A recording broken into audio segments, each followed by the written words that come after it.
This villain was a ruthless, masked conqueror with aspirations to dominate the universe. 2020 couldn't even let us have the last day.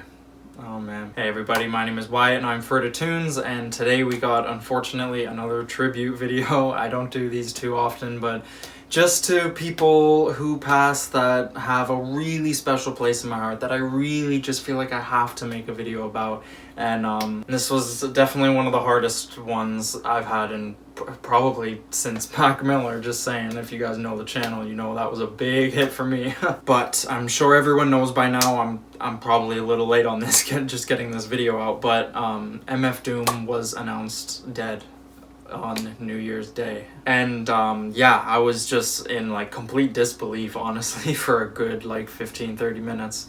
And yeah, once it really sunk in, I was just, man, it just sucks so fucking much. But I always try to move forward, and there's nothing else I can do or that I want to do right now other than just celebrate what Doom did for the world. All of the incredible music he gave us, just the whole, so much influence in hip-hop and rap music, especially in the underground, but just such a I want to say mogul, just such a legendary figure in hip-hop music. Now, if you somehow don't know MF Doom, I'll try and give a quick he's basically and almost literally a god in underground rap music. He had just so many classic albums and just an extremely consistent but still all over the place discography. His most notable album is his collab with Madlib, obviously, Mad Villainy.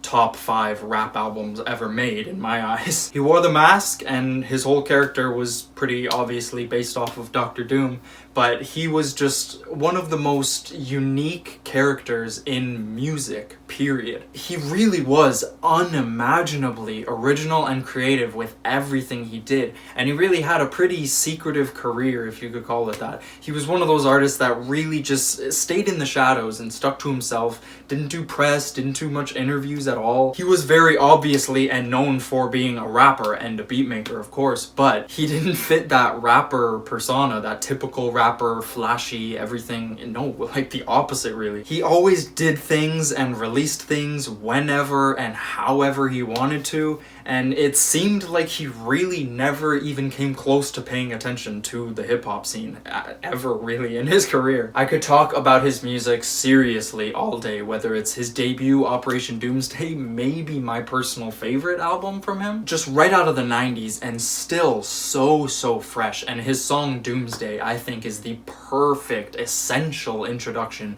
to anyone who hasn't heard his music at all before. I've been saying this since high school and I still believe it. I love this song to death. It is a top 10 rap song ever made for me. I could dive into his alter egos and all of the fantastically underrated albums that came out of those, or all of his collab albums. Doom really worked well with other just incredible artists, and like I said, Mad Villainy being most notable, one of the best albums ever made. And it would be criminal to not mention how gifted he was on the boards. As a beatmaker and producer, MF Doom was seriously up there with some of the best of all time, not exaggerating in the slightest. Listen to Special Herbs if you don't believe me. Honestly, I'm telling you, some of my favorite and some of the best beats I've ever heard. But instead of just rambling on about all of that, I'm sure there's a trillion videos out there about specifically that you can dive into, and I do want to do a discography dive-in video on MF Doom, doing his worst to best albums, discography, ranking all the projects, you get it. But Ferda Tunes is all about the feeling of music, as I've said, so I just wanted to share a few experiences or just parts of my life that MF Doom just really affected and helped me. I don't know. His music was very not personal and not really ever emotional. There's definitely a couple moments and songs out there that really, especially now, really hit the heart.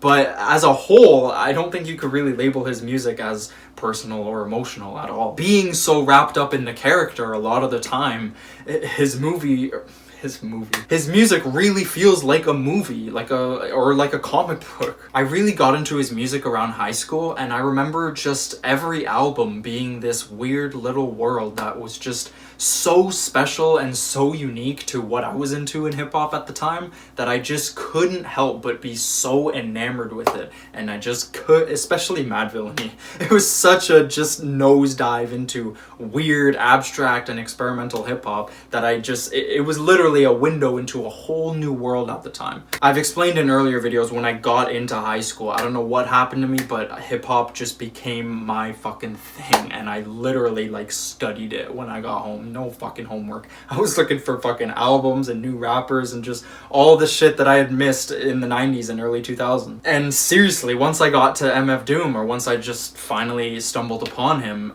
it was one of the most just bewildering things I had ever heard. And that just became a whole new obsession in its own, really. I don't like telling people this, but I had that rapper dream in high school. I really wanted to be a rapper, and I was writing in my notepad and shit. A lot of verses, a lot of trash. But Mad Villainy instrumentals, all the little instrumental cuts on the album, and Figaro, the song, I remember just trying to emulate that as best I can and sitting up for literally nights just on my pad, just trying to fit my own words into like his rhyme schemes and shit. It's just incredible stuff. I really tried to rap like Doom when I was starting to think about a rap career. How fucking stupid is that? His music, and especially his rapping style, always felt like a puzzle to me. Like, so many songs that I could really just sit with them on repeat, especially shorter ones like on Mad Villainy. There's so many just super quick cuts that can go by quick when you're listening to the full album, but I would just toss, especially like Figaro, Curls, Doomsday, a lot of stuff on Food, of course, but toss on repeat and just hear something or feel something new in the verse every single time. And still to this day, just re-listening to, I think I listened to every single Doom album I have in my library in front to back again since he's passed, and it's still, there's things, words in the verse that pop out and you're like, what the fuck? It's really just intriguing and enamoring stuff. It genuinely is like a puzzle. Like, you can sit and just experience his music over and over and over again. It's like a TV show that you just can't stop binging, or a movie that you just can't get enough of. Every single detail, every little thing, every tiny piece of it is just so meticulous and incredibly crafted and perfect. It's really addicting stuff, and it really did stick with me. There probably hasn't a month gone by since high school, since 6 or 7 years ago, whatever, that I hadn't played at least 1 or 2 MF Doom songs during the time. It was always just something like knowing that the supervillain is out there, and I can always just come back and hear these verses, and it always just sucks me right in, and I just forget about everything else in the universe, and I'm just focused on this weird ass abstract poetry and these fucking phenomenal and creative beats. I've always loved it. I will never stop loving it. I'm so happy so many other people love it. Seeing all the love for him from so many artists and fans alike on Twitter and everywhere, really. Just talking about him, sharing his music, and, you know, getting his legacy. I really think now that he's gone, it's really a time to just open your eyes and give Doom another try if you're not really into that weirdo, kind of nerdy, abstract rap. It's really something brilliant, and it took unimaginable skill and talent to do what he did with words, with beats. Man, the proof is in the pudding. Honestly, if you're gonna listen to any Doom albums, make it these 3. Just the best and I'd say most accessible way to get into his sound. But if you enjoy that, don't stop there, because there is seriously days worth of music to dive through. I'm getting off track now. Like I said, I wanted to keep this more personal, but I can't deny how great I think he is and how essential of a figure I think he is to hip-hop. I think he's top 10 rappers of all time. I've said that since probably high school.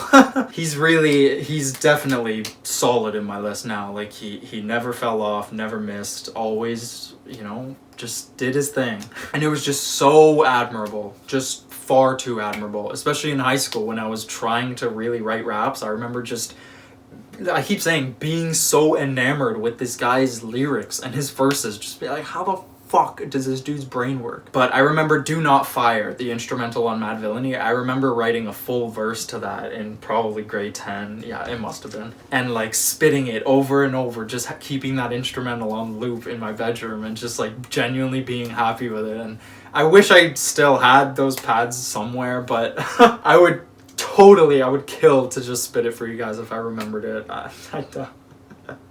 It's probably fucking terrible, but I remember literally just plugging words into his rhyme schemes. Basically, that's all I was doing. But one thing that will forever have a place in my heart is his beats. His Special Herbs tapes, I think he has 10 of them, or he has like a 9-part and then part 0 or whatever. I remember having at least parts 1 through 9.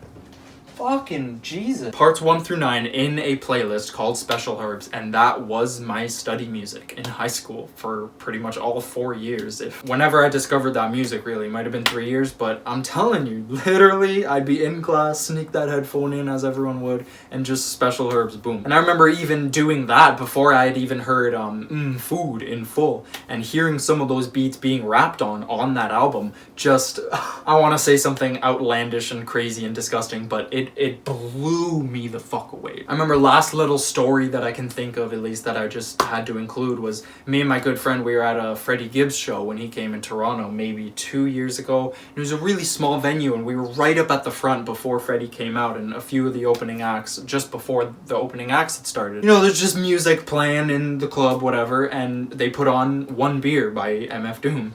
And I swear, me and my friend were just like, oh my god, like, that's sick, you know, sick of Freddie to, I guess, put that in the playlist or whatever. But there was like 6 people beside us in a group, and they all just sang the whole first 4 bars. You know, the I get a kick out of brew, that first line in the song One Beer, one of his most iconic songs. If you don't know, another must listen. But everyone in the front row just sang this part of this low played song as, you know, people were still filling in this to get this concert going. And I just remember that being just such a, like, man, music brings people together, and just, I don't know, just a super weird, memorable thing that'll just, oh my god, I know this song, what the hell, that's crazy. And then these people just break out into an opera singing One Beer. I'll cut it off here. I wish I had more, but man, I seriously, I can't tell you enough just how much I adore this man, his music, his legacy, everything he left us. And I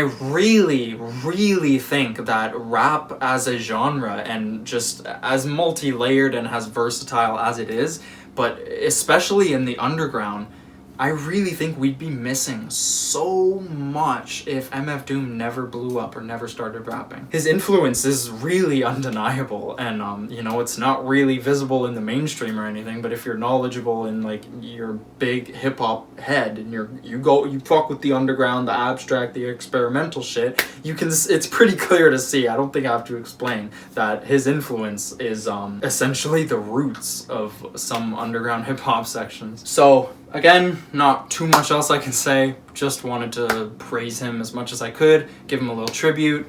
He, you know, he will always have a place on my wall. He's had a place on my wall for probably 4 years now. He's had a place in my ears for almost a decade now, and he'll always have a place in my heart. And he will always have a legendary and essential spot in the grand scheme of hip-hop. I'll say it again. Top 10 rapper of all time, Mad Villainy, top 5 rap album ever made, one of the greats, and, you know, just cannot and will not forget about this man and the amazing work he did. Thank you so much for watching. You guys can follow me, everything, links in the description as usual. Much love. Go stream some MF Doom. I've been just keeping his shit on repeat everywhere.